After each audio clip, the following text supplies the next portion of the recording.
अगर आप इस वीडियो पर क्लिक कर चुके हैं तो एक बात साफ है, आप एवरेज नहीं है। लेकिन कड़वा सच ये है कि आपकी आदतें वह बिल्कुल एवरेज हैं। आज दुनिया में एक महामारी फैली है। नहीं, मैं किसी वायरस की बात नहीं कर रहा हूं।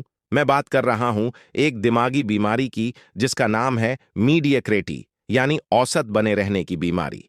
सुकरात ने कहा था, एक इंसान के लिए इससे बड़ी शर्म की बात और कोई नहीं हो सकती कि वह बूढ़ा हो जाए और कभी अपनी उस शारीरिक और मानसिक ताकत को ना देख पाए जिसके लिए उसका शरीर बना था। जरा सोचिए, क्या आप अपनी जिंदगी बस गुजार रहे हैं? आज हम उस झूठ का पर्दाफाश करेंगे जो आपको बताया गया है। आज हम रतन टाटा, धीरूभाई अंबानी और न्यूरोसाइंस की दुनिया में गोता लगाएंगे। नमस्कार दोस्तों, स्वागत है आपका दृष्टि आर्क चैनल पर। कहानी शुरू होती है रतन टाटा के ऑफिस में। एक 25 साल का लड़का रतन सर से मिलने आता है। वह गाइडेंस मांग रहा था। उसने कहा, रतन सर, मैंने बहुत कोशिश की। मेरा वजन कम नहीं होता। मुझे समझ नहीं आ रहा कि मैं भविष्य में क्या करूं।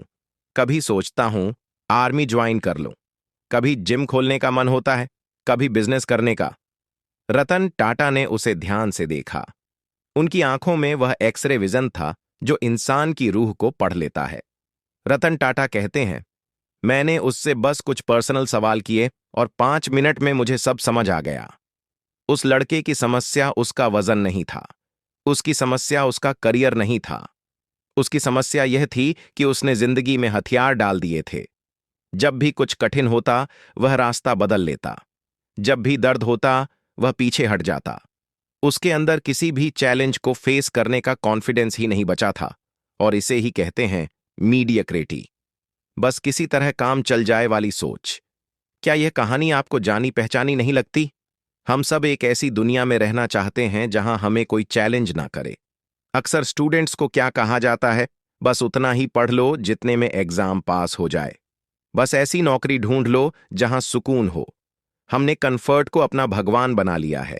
लेकिन यहां एक मनोवैज्ञानिक तथ्य है जिसे डेड फ्रॉग ब्रेन बायस कहते हैं। आपका दिमाग, विशेष रूप से आपका पुराना दिमाग, लिम्बिक सिस्टम महान बनने के लिए डिजाइन नहीं किया गया है। यह आपको जिंदा रखने और सुरक्षित रखने के लिए डिजाइन किया गया है। जब आप रिस्क लेते हैं, आपका दिमाग चिल्लाता है, रुको, खतरा है। जब आप सुबह 4 बजे उठना चाहते हैं, आपका दिमाग फुसफुसाता है, सो जा, बाहर ठंड है। आप आलसी नहीं है, आप बस अपनी बायोलॉजी के गुलाम हैं। और मीडियोक्रेटी इसी गुलामी का नाम है।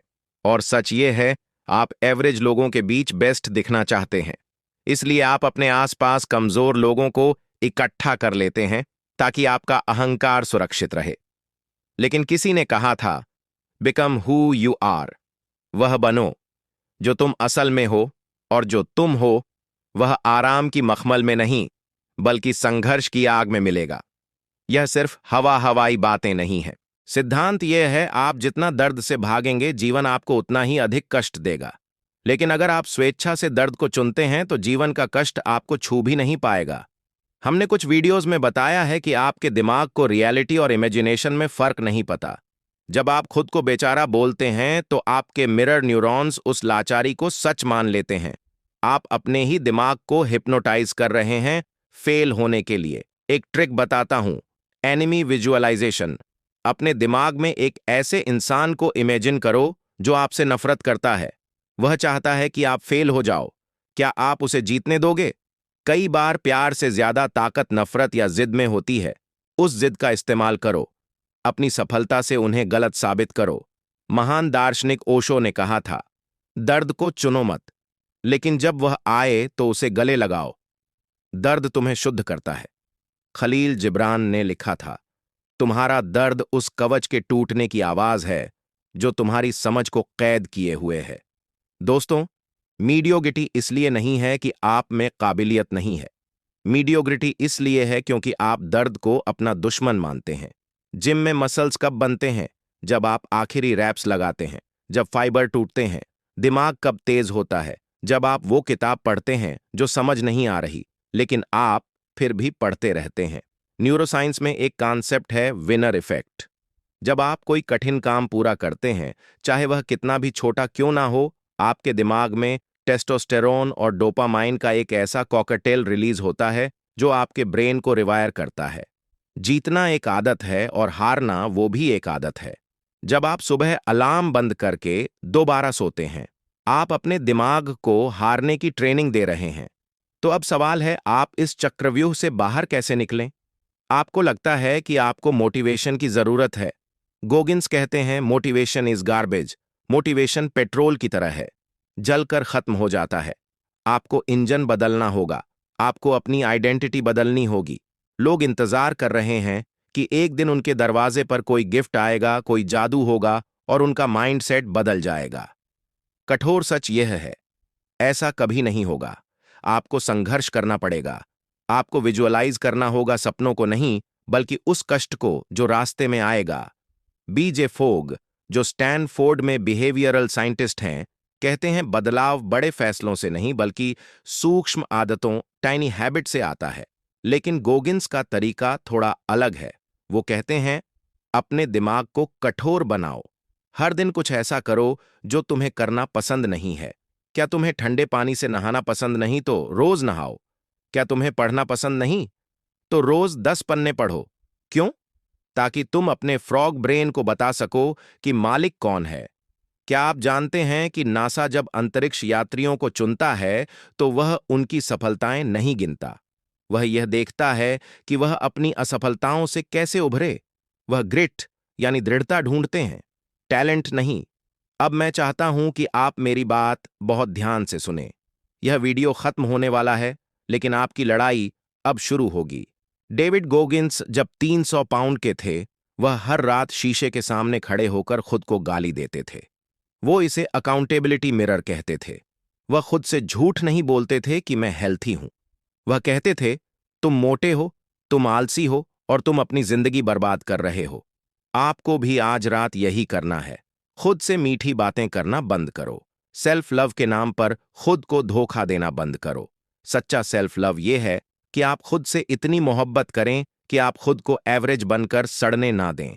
यहां 3 स्टेप्स हैं जो आपको आज से फॉलो करने हैं। नंबर 1, द हेलियस और नो रूल। अगर कोई लक्ष्य आपको डरा नहीं रहा, अगर उसे सोचकर रोंगटे नहीं खड़े हो रहे, तो वह बहुत छोटा है। सेफ खेलना बंद करो। Number 2, the 40% push. जब कल आप काम करते करते थक जाओ, जब मन कहे बस बहुत हो गया, तो याद रखना यह सिर्फ 40% है। 5 मिनट और करो, एक पन्ना और पढ़ो। वही एक पन्ना आपको भीड़ से अलग करेगा। Number 3, kill the victim. मेरे साथ बुरा हुआ, मेरे पास पैसे नहीं है, मेरा बैकग्राउंड खराब है। इन कहानियों को कचरे में डाल दो। आपकी समस्याएं आपकी हैं और उनका समाधान भी आप ही हैं। 1960 के दशक में वैज्ञानिक जॉन कैल्हून ने एक डरावना प्रयोग किया। यूनिवर्स 25 उन्होंने चूहों के लिए एक स्वर्ग बनाया। असीमित खाना, असीमित पानी, कोई बिल्ली नहीं, कोई बीमारी नहीं, सब कुछ परफेक्ट था। आप सोचेंगे कि वह चूहे बहुत खुश रहे होंगे? नहीं। कुछ ही समय में वह चूहे आलसी हो गए। उन्होंने आपस में लड़ना शुरू कर दिया। माताओं ने अपने बच्चों को छोड़ दिया और अंत में वह सब मर गए। कंफर्ट ने उन्हें मार दिया। विज्ञान ने साबित किया है कि बिना संघर्ष के दिमाग और समाज दोनों सड़ जाते हैं, और आज आप उसी यूनिवर्स 25 में जी रहे हैं। आपका सोफा, आपका नेटफ्लिक्स और आपकी सुविधाएं धीरे धीरे आपके दिमाग की हत्या कर रही है। औसत बनकर आप कभी खुश नहीं रह पाओगे, क्योंकि इंसान की आत्मा विस्तार चाहती है। आराम आपको मौत की तरफ ले जाता है। संघर्ष आपको जीवन देता है। याद रखना, एक दिन यह सब खत्म हो जाएगा। जब आप अपने आखिरी बिस्तर पर होंगे, तो आपके सामने 2 लोग खड़े होंगे। एक वह जो आप बन गए और दूसरा वो जो आप बन सकते थे। अगर इन दोनों अजनबियों के बीच बहुत बड़ा अंतर हुआ, तो वह होगा असली नर्क। लेकिन अगर वह दोनों एक जैसे दिखे, अगर आपने अपनी पूरी क्षमता को निचोड़ लिया, तो वह होगा स्वर्ग। चुनाव आपका है। इस वीडियो को अभी लाइक मत करो, सब्सक्राइब भी मत करो अगर आप सीरियस नहीं हो। लेकिन अगर आपके अंदर वह आग है, अगर आप उस मीडियोक्रिटिक वायरस को मारने के लिए तैयार हो, तो कमेंट बॉक्स में जाकर अपनी उपस्थिति दर्ज कराओ। सिर्फ अपना शहर या स्टेट लिखो जहां से आप यह वीडियो देख रहे हो। देखते हैं कि भारत और दुनिया के किस कोने में वह 1% शेयर छिपे बैठे हैं। अपनी पहचान छोड़ जाओ। क्योंकि एवरेज लोग कमेंट नहीं करते, वह बस स्क्रॉल कर देते हैं। बहुत बहुत धन्यवाद।